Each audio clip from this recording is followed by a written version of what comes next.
오늘의 헤드라인입니다. 어제 하루 코로나19 국내 확진 환자가 64명이 추가돼 누적 확진 환자가 8,961명으로 집계됐습니다. 사망자는 7명이 늘어서 국내 누적 사망자는 111명이 됐습니다. 최근 발생한 신규 확진 환자의 15%가 해외에서 들어온 사례인 것으로 확인됐습니다. 이 가운데 절반은 유럽발 입국자여서 보건당국은 유럽에서 들어온 입국자 전원에 대한 진단검사에 들어갔습니다. 정부의 보름간 중단 권고에도 불구하고 현장 예배를 강행한 교회에 대해 지자체가 점검에 들어갔습니다. 방역 지침을 위반한 곳에 대해서는 행정명령과 손해배상을 청구할 예정입니다. 면마스크에 부착해 사용하는 교체용 필터 상당수 제품의 성능이 엉터리인 것으로 YTN 취재 결과 드러났습니다. 부착형 필터는 성능 검사를 받지 않아도 되는 허점이 지적되자 정부는 보완 대책 마련을 검토하겠다고 밝혔습니다.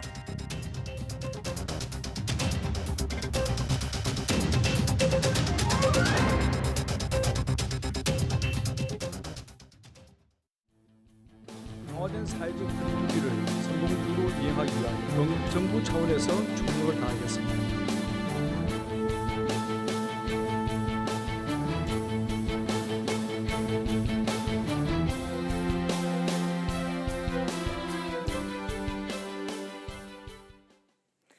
여러분 안녕하십니까? 3월 23일 사이언스 투데이입니다. 어제 하루 코로나19 감염 환자가 64명, 사망자가 7명 늘었습니다. 중앙방역대책본부는 오늘 0시 기준 국내 확진자는 모두 8,961명, 사망자는 111명으로 집계됐다고 밝혔습니다. 대구에서 24명이 추가됐고 경북에서는 2명이 늘었습니다. 서울 6명, 경기에서는 14명이 추가 확진을 받아서 수도권 소규모 감염 추세가 이어졌습니다. 이외 충북 2명, 부산과 세종, 경남에서 각각 1명 추가 확진됐습니다. 국내에서 들어오는 내 외국인에 대한 특별 검역에서는 13명이 신규 환자로 확인됐는데 지역별로 보면 유럽 6명, 미주 7명 등입니다. 이처럼 검역을 통해 확인된 확진 환자가 계속 늘면서 누적 환자는 모두 47명이 됐습니다. 격리가 해제된 환자는 257명이 추가돼 누적 3,166명이 됐습니다. 유럽과 미국 등에서 코로나19가 빠르게 퍼지고 있는 가운데 외국에서 국내로 입국한 뒤 공항에서 확진을 받는 사례도 계속되고 있습니다. 지난 21일 기준 전체 확진자의 15%가 해외 입국자였는데 방역당국은 검역 절차의 추가 확대를 검토하고 있습니다. 조태현 기자입니다. 지난 21일 서울 양천구에 사는 24살 여성은 독일에서 입국한 뒤 인천공항 검역소에서 코로나19 진단 검사를 받았습니다. 하루 동안 격리시설에 체류했던 이 여성은 다음 날 자택으로 귀가했지만 결국 양성 판정을 받았습니다. 같은 날 미국에서 귀국한 30대 여성은 기내에서 발열 등 증상이 나타나 공항에서 검사를 진행했고 다음 날 마찬가지로 확진됐습니다. 최근 유럽과 미국 등에서 코로나19가 빠르게 확산하면서 해외에서 국내로 들어오는 입국자 가운데 확진자가 잇따르고 있습니다. 21일 기준 코로나19 신규 확진자 가운데 해외 유입 사례만 15건, 15%에 달합니다. 유럽에서 귀국한 확진자가 8명, 미국은 3명이었습니다. 지난주에만 공항 등 입국 검역 과정에서 확진 판정을 받은 사람도 34명에 달했습니다. 국내에서는 대규모 집단 감염 사례가 줄어들고 있지만 해외 유입 사례가 증가한 겁니다. 정부는 대규모 확진 사례가 나오고 있는 유럽에서 출발해 국내로 들어오는 모든 입국자를 대상으로 어제부터 진단 검사를 하고 있습니다. 검사 결과 음성으로 확인된다고 해도 우리나라 사람이거나 유학 등 장기 체류 목적으로 입국한 외국인일 경우 2주 동안 격리 조처됩니다. 여행 등 단기 체류 외국인에 대해선 애플리케이션 등을 통해 증상을 확인하는 등 능동 감시를 펼치고 있습니다. YTN 조태현입니다. 정부의 운영 중단 권고에도 현장 예배를 진행한 교회에 대해 지자체가 점검에 들어갔습니다. 방역 지침을 위반한 곳에는 집회 금지 행정명령이 내려지고 이것마저 어기면 벌금이, 확진자가 발생하면 손해배상까지 청구됩니다. 이상곤 기자입니다. 마스크를 쓴 교인들이 체온을 측정하고 교회로 들어갑니다. 이름과 연락처를 남기고 들어간 예배당 안에서는 적당한 거리를 두고 앉습니다. 교회 측은 정부 지침에 최대한 협조하겠다면서도 운영 중단 결정에는 즉답을 피했습니다. 근데 예배를 안 올 수는 없는 게 왜냐하면 설교를 내보내야 되니까 상의는 해서 최대 협조하는 쪽으로 하겠다 그 말입니다. 또 다른 대형 교회도 정부의 방역 지침을 철저히 준수하고 있다며 현장 예배를 진행했습니다. 지자체는 현장 예배가 이루어지는 교회를 찾아 방역 상황을 점검하고 정부의 운영 중단 권고 내용을 다시 한번 전달했습니다. 이런 큰 교회에서 선제적으로 해주시면 시민들은 뭘 얼마나 정서 안정감을 갖겠어요. 그래서 간곡하게 부탁 말씀 올려놓은 거니까 좀 저장적으로 검토하셔서 한 2주만. 하지만 교회 측은 정부 조치에 불편함을 드러냈습니다. 세상에 어떤 단체나 어떤 기관도 틀려라 들지 마라 말할 수 없는 거예요. 서울의 또 다른 교회에서는 현장 점검을 나온 공무원들에게 항의가 이어지기도 했습니다. 만일의 사태를 대비해 경찰도 투입됐는데 해당 교회에서는 교인들이 얼마 떨어지지 않은 거리에서 예배를 본 것으로 확인됐습니다. 지자체는 방역 지침을 위반한 곳에 대해 계고장을 발부하고 집회금지 행정명령을 내릴 계획입니다. 이행 수칙을 준수하지 않는 교회에 대해서는 시설 폐쇄 등 강력한 행정 조치를 하고 또 추후에 감염으로 인해서 피해가 발생될 때는 그런 피해액에 대해서도 구상권을 청구할 계획으로 있습니다. 정부가 법적 조치까지 예고하고 나선 가운데 감염병 극복을 위해 그 어느 때보다 강력한 사회적 거리 두기가 요구되고 있습니다. YTN 이상군입니다. 정세균 국무총리는 코로나19 사태와 관련해 지금은 전시에 준하는 비상 상황이라며 행정명령을 엄포로만 받아들이는 건 안 된다고 강조했습니다. 정 총리는 정부 서울청사에서 중앙재난안전대책본부 회의를 주재하고 행정명령을 발동해 강도 높은 사회적 거리 두기를 실천하고 있는데도 집회를 강행한 사례가 있다고 비판했습니다.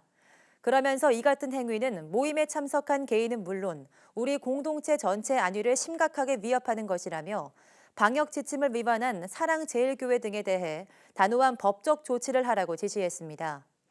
또 유럽발 입국자 전원에 대한 코로나19 진단검사를 실시하고 있지만 추가 조치가 필요하다고 강조했습니다. 그러면서 이번 주 중에는 추가 조치가 시행될 수 있도록 발빠르게 검토해달라고 주문했습니다. 정부는 다음 달 5일까지 고강도 사회적 거리 두기에 들어가면서 대중교통에도 방역 체계를 가동하기로 했습니다. 어떤 내용인지 강정규 기자가 전해드립니다. KTX와 같은 열차나 비행기, 고속버스는 되도록 창가 좌석이 배정됩니다. 창가 자리로 예약하지 않았어도 정부는 코레일 프로그램 등을 이용해 창가 좌석을 줄 계획입니다. 승객 간 거리 두기를 위해서입니다. 동행이 있다면 어쩔 수 없지만 2인석이라도 혼자 앉는 걸 원칙으로 합니다. 하지만 지하철이나 시내버스는 이런 거리 두기가 사실상 불가능합니다. 때문에 기본 소독 외에 혼잡한 출퇴근 시간에 운행하고 온 차량은 차고지에서 차량 안팎을 더 철저히 소독하도록 했습니다. 또 버스나 지하철을 이용하는 승객은 어쩔 수 없이 밀접 접촉이 되겠지만 침방울에 의한 감염이 쉬운 만큼 대화를 자제하도록 운행 중 방송이나 전광판 등을 이용해 안내하기로 했습니다. 택시는 앱을 통해 비대면으로 결제를 유도하고 택배 배송도 비대면을 원칙으로 합니다. 정부는 이미 시행 중인 사항도 있지만 보름간의 고강도 사회적 거리 두기를 시작하면서 이 기간 관련 내용 실천에 전력한다는 계획입니다. YTN 강정규입니다. 날씨가 따뜻해지면서 이제 꽃들도 하나둘씩 피기 시작했죠. 그래서 해마다 이맘때면 벚꽃 축제로 유명한 곳들이 관광객 맞이로 분주한데요. 올해는 코로나19 사태로 사정이 달라졌습니다.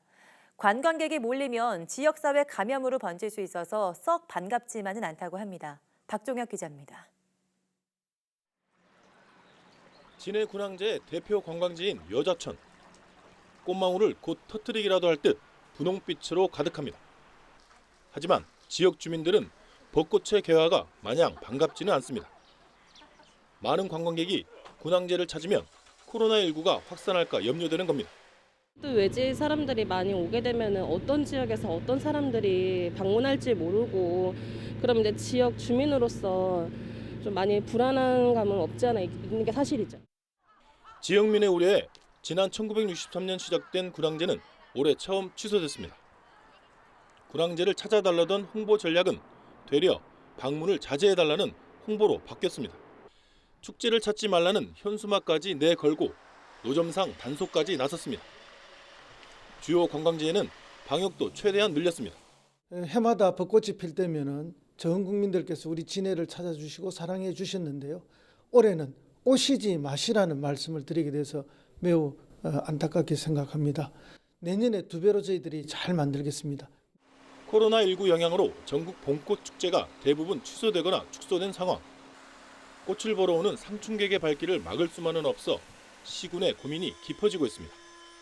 YTN 박종영입니다. 서울시는 시민들이 매일 쓰고 마시는 수돗물은 정수 처리 과정에서 바이러스가 완벽히 제거되기 때문에 안심하고 사용해도 된다고 밝혔습니다.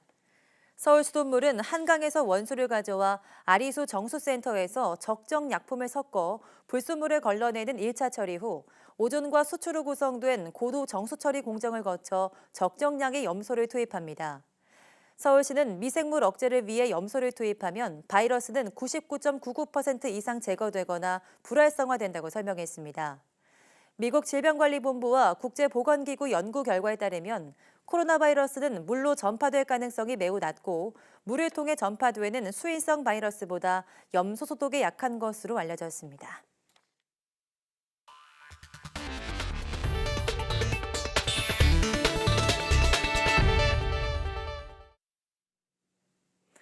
정부가 글로벌 금융시장의 변동성 확대에 대응하기 위해서 기획재정부 안에 거시금융안정팀을 새로 만들어 매일 시장 점검 회의를 하기로 했습니다. 김용범 기재부 1차관은 정부 서울청사에서 거시경제금융점검회의를 열고 전 세계적인 현금 보유 선호와 위험 기피 현상의 심화로 자본이 유출될 가능성에 신속히 대응해야 한다면서 이같이 말했습니다. 이어 자금 시장에 대한 점검을 강화하고 단기 금리 변동성이 과도할 경우 시장 안정을 위한 방안을 신속하게 시행하겠다고 강조했습니다. 김 차관은 최근 미국과의 600억 달러 통화 스와프 체결로 달러 유동성 공급 여건이 크게 개선됐지만 국내 금융시장이 대외 여건에 민감하게 반응해온 만큼 여전히 경각심을 갖고 대응해야 한다고 밝혔습니다. 한 40대 여성이 코로나19 방역을 하겠다며 집안에 메탄올을 뿌렸다가 두 자녀와 함께 중독 증세로 병원 치료받았습니다. 이란에서도 같은 사고가 있었는데요. 잘못된 정보가 빠르게 퍼지는 정보 전염병 피해 사례입니다. 이종구 기자입니다. 경기도 남양주에 사는 40대 여성 A씨는 지난 7일 자신의 집에 공업용 알코올인 메탄올을 뿌렸습니다. 코로나19 전염을 미리 막겠다며 메탄올과 물을 섞어 분무기로 가구와 이불 등에 뿌린 겁니다. 실내에 찬 메탄올 증기를 마신 A씨는 복통과 구토, 어지럼증에 고통을 겪었고 함께 있던 자녀 2명도 비슷한 중독 증상을 보여 병원에서 치료를 받았습니다. 메탄올을 주위 분들 권유로 코로나19 소독제로 가정에서 사용하였습니다.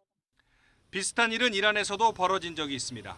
최소 수십 명이 몸속 코로나19 바이러스를 죽인다며 메탄올을 마셨다가 숨진 것으로 전해졌습니다.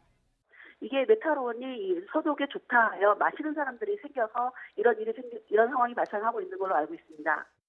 정보 전염병, 이른바 인포데믹의 폐해 사례입니다. 정보 전염병은 잘못된 정보가 인터넷 등을 통해 퍼져 사회적 혼란을 가져오는 현상을 말합니다.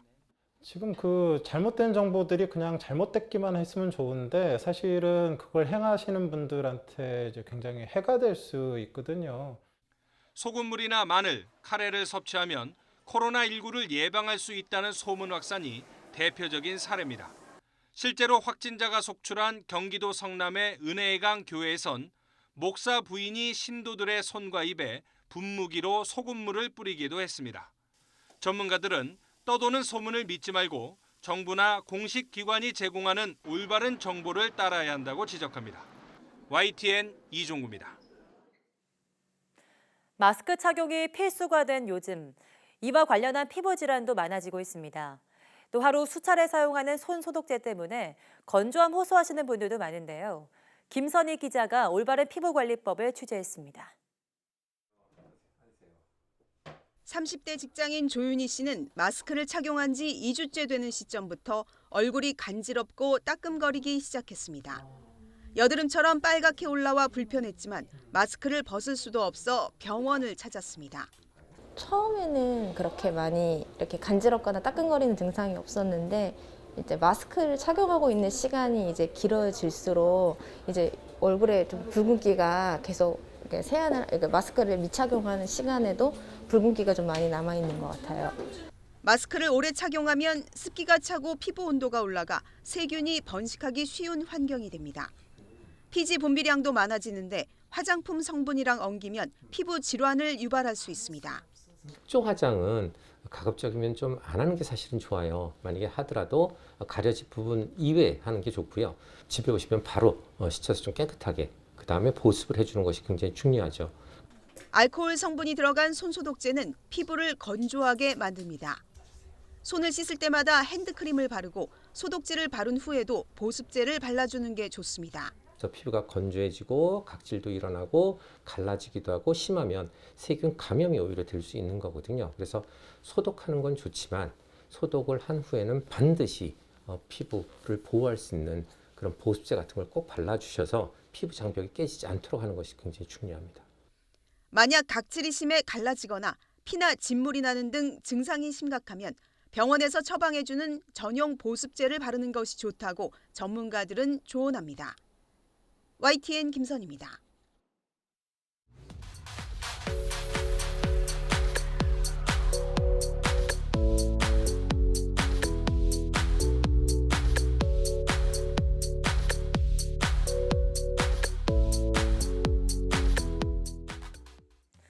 코로나19로 인해서 사회적 거리 두기가 중요해진 요즘 집에 있는 시간이 길어졌는데요. 이럴 때 생활을 편리하게 해주기도 하고 지루함도 덜어주는 게 바로 스마트폰이죠. 스마트폰 앱을 이용한 여가 활동이 늘면서 3월 국내 앱 하루 평균 이용 시간이 전달보다 7%나 증가했다고 합니다. 오늘은 스마트 라이프 시간에서 자세하게 분석해드립니다. 모두 많은 시청 바랍니다. 함께해 주신 여러분 고맙습니다.